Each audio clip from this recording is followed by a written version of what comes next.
ശബരിമലയിൽ ഇനി ഒരു രൂപയുടെ സാധനം പോലും വെളിയിലോട്ട് പോകരുത്. കാരണം അവരുടെ ശബരിമല ആക്ട് അനുസരിച്ച് ഒരു സാധനം വെളിയിൽ കൊണ്ടുപോകാൻ പാടില്ല. അതിന് ഘടകവിരുദ്ധമായിട്ടല്ല അവിടെ ചെയ്ത പ്രവൃത്തികൾ. അവിടെ സ്വർണം പൂശിയതൊക്കെ വിജയമല്യയുടെ സമയത്ത് 60ഓളം ആൾക്കാർ 2-3 മാസം അവിടെ ജോലി ചെയ്താണ് അത് പൂശിയത്. അതുകൊണ്ട് ഇത് വെളിയിൽ കൊണ്ടുവരുന്നതിൽ അർത്ഥമില്ല. കാരണം അവിടെ സ്വർണത്തിന് ആ മങ്ങലുണ്ടായെന്ന് ഇവർക്ക് തോന്നിയിട്ടുണ്ടെങ്കിൽ അത് ശബരിമല തന്നെ ചെയ്യുന്നതിന് എന്താ ഇത്ര തടസ്സം? വെളിയിൽ കൊണ്ടുപോകുന്നതിന് അതൊക്കെ ദുരുദ്ദേശപരമാണ് എന്നുള്ള കാര്യത്തിൽ യാതൊരു സംശയമില്ല. അതിനകത്ത് നിന്ന് ധാരാളം പണം പലരും ഉണ്ടാക്കിയിട്ടുണ്ട്, കൈയിട്ട് വാരിയിട്ടുണ്ട്.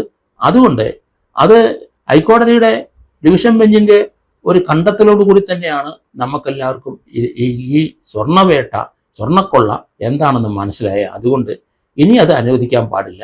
രാഷ്ട്രീയ പാർട്ടികൾ യഥേഷ്ടം അവിടെ കയറി ആ ശബരിമലയിലെ അവിടെ മലിനപ്പെടുത്തി എന്നാണ് അതിൻ്റെ സെക്യൂരിറ്റിക്ക് ത്രെട്ടുണ്ടാക്കിയിരിക്കുന്നു. ലോകം മുഴുവൻ ഇത് അറിഞ്ഞിരിക്കുന്നു. ശബരിമലയിലെ സ്വത്തുക്കളുടെ കാര്യങ്ങൾ, ശബരിമലയിൽ വരുന്ന സ്വത്തുക്കൾ എത്രത്തോളം ഉണ്ടെന്നൊക്കെയുള്ള കാര്യങ്ങൾ. അതുകൊണ്ട് അവിടെ സെക്യൂരിറ്റി കൂടണം. പത്മനാഭസ്വാമി ക്ഷേത്രത്തിലെ പോലെ ശബരിമലയ്ക്ക് അതുപോലെയുള്ള ഫോറസ്റ്റുകാരുമായിട്ട് ആലോചിച്ച ശേഷം അവരുടെ ഫോറസ്റ്റിന് യാതൊരു തടസ്സവും അവരുടെ പ്രവർത്തനങ്ങൾക്ക് ഉണ്ടാകാതെ അവിടെ ഇത് സംരക്ഷിക്കേണ്ട ഒരു ആവശ്യം സർക്കാരിനുണ്ട്. ആ രീതിയിലേക്ക് സർക്കാരും അതുപോലെ തന്നെ ദേവസ്വത്തിൻ്റെ ഭാരവാഹികളും അതുപോലെ പോലീസ് ഡിപ്പാർട്ട്മെൻറ്റും ആലോചിക്കണം എന്ന് തന്നെയാണ് ഞാൻ കരുതുന്നത്.